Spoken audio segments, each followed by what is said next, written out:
Hello and welcome back to another episode of Power Rangers lore. Today we're going to talk about the mysterious and interdimensional being known as Lokar. Now, he is an interdimensional being of profound evil and was starting all the way back in Mighty Morphin Power Rangers. Yes, he's been back for a long time, and he's been a recurring character. Now, he's a native of the Talos dimension, which there's not much information on that besides the fact that it is called the Talos dimension, mind you. But he once was called upon by Rita Repulsa to do battle against the Power Rangers long ago. And his first appearance was that in the Isle of Illusions. Now, this is a two-part episode, and he returned again in the Doomsday episode as the basically recurring villain again. And he would return once more as the overarching antagonist of the Power Rangers comic Soul of the Dragon. Now, he is a long-standing villain, over 25 plus years, pretty close to 30 at this point.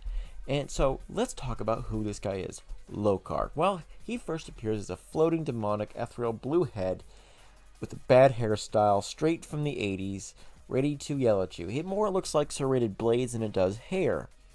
Now, he comes in, he does have a body, mind you, as a humanoid body, but he basically appears in an interdimensional, just this floating head that kind of insults you and basically goes, "I'm here to kill you, haha, feel the power of Lokar, ha ha ha." It's kind of how he sounds, but he's a deeper, gruffer voice. Now, he's the same voice actor as Lord Zed did, and he appeared before Lord Zed showed up in the TV show.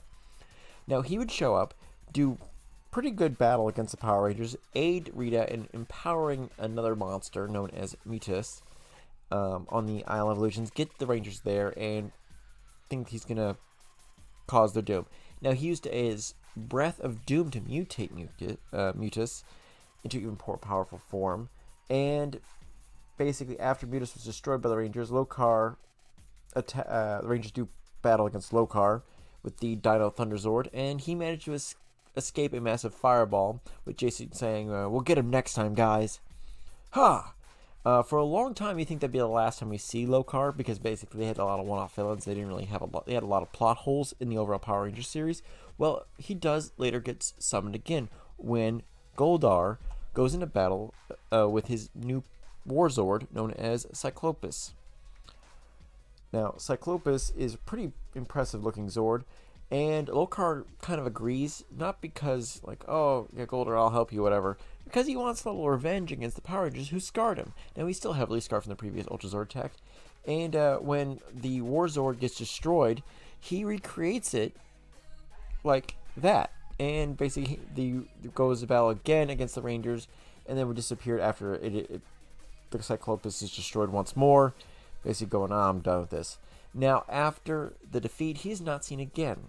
He basically remains in the Talos dimension and is like, "I'm done with the Rangers." He doesn't even aid the United Alliance of Evil in their invasion of the universe, and is saved because of this, because he's not on that planar level. Now, when the Zordon wave goes through, it wipes out all evil except for Lokar and another being. Now, this is when most of the information that we know on Lokar comes out again in the comic known as Soul of the Dragon.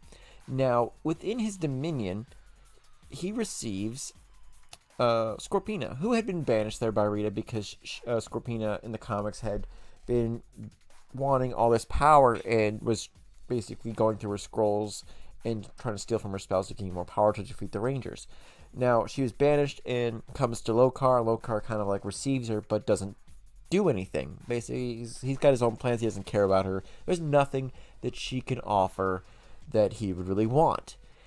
But things change when the energy wave wipes out the United Alliance of Evil, purifying the souls of Rita, Zed, and Finster among the others, and eliminating all of his allies throughout the galaxy.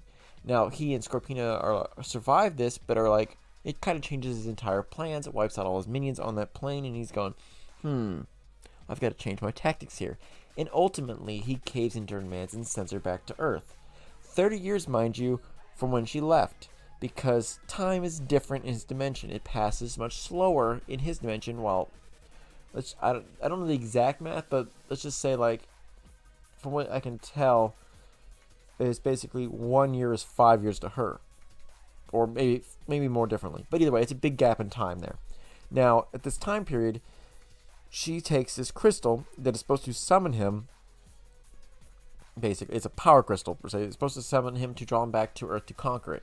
And in exchange for that help, she's received all the power she ever wanted, once and for all, once Lokar's got the Earth. However, he loses patience with her, because she's just taking too long, and uses the crystal to grow giant once again, so Lokar can return to Earth once and for all. So Scorpina begs for more time, but he creates a giant vortex and sucks Scorpina back to the Talos dimension for punishment, and they're like, how dare you, whatever. Though, when he's defeated, he basically proclaims that his return would spell the doom of Earth. However, he's not seen again, ever again, and it would be a good enemy to see for the Power Rangers in the newer series to fight against. Now, he is not killed at all. We don't know what happens. I doubt that Scorpina could kill him or anything else. He's probably one of the more villainous. We don't know his exact power levels, what he could possibly do, but he can jump between dimensions. We know he's at least 5,000 plus years old or longer, and he might even be longer. Like, it could be 5 to 10,000. Continuing on there, he could be, I don't know, like 40, but like he's been in that dimension so long, it could be, I don't know. So it's no longer to tell how old he actually is. Now, we do know he was called 10,000 years previously by Rita on the moon base to basically do some things, and he nearly destroyed everyone on the moon palace, but that's basically it. But I don't know, I think he'd be a great villain to bring back. We know in the comics he's brought back, but I want to see more in what's going on in the Lone series, especially since they're bringing back Lord Zed. Lokar would be a good villain to bring back, and they could touch on anything with him, because they go, I've just changed my costumes, and that would be a good reason why they haven't seen him. We just seen his head, mind you, we've seen his body in actually the comics, but his head is all we've seen. He could change his entire appearance if he wants to. He's like, I've had time to think about it.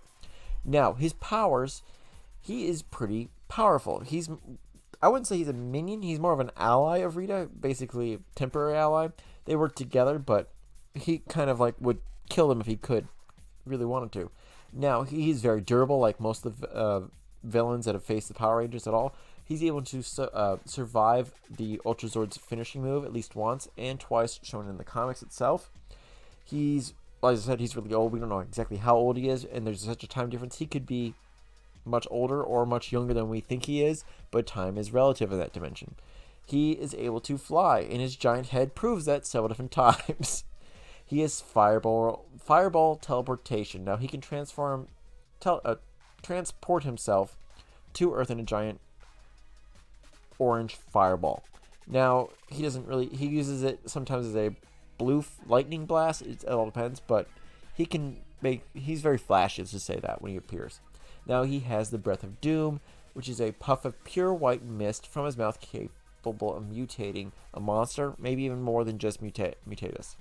Now, he also has Breath Blast, which is basically Breath of Doom on offensive capabilities, because he's sending against the Megazord, fighting alongside with Cycloptus, and is strong enough to send it flipping backwards through the city. Again, he's able to teleport anybody, not just himself, such as Scorpina, as well as the Rangers, Scorpina, the Rangers to the Isle of Illusions. Now, he has power lending. He can basically empower things. You know that. He has lightning waves.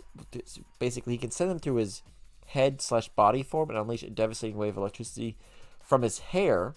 Yes, his hair, which is strong enough to knock over the Megazord and knock its power pods, and later on the Dragon Zord battle mode, in a single blast. Basically, he has no problems dealing with them with his electrical blast. He also causes earthquakes.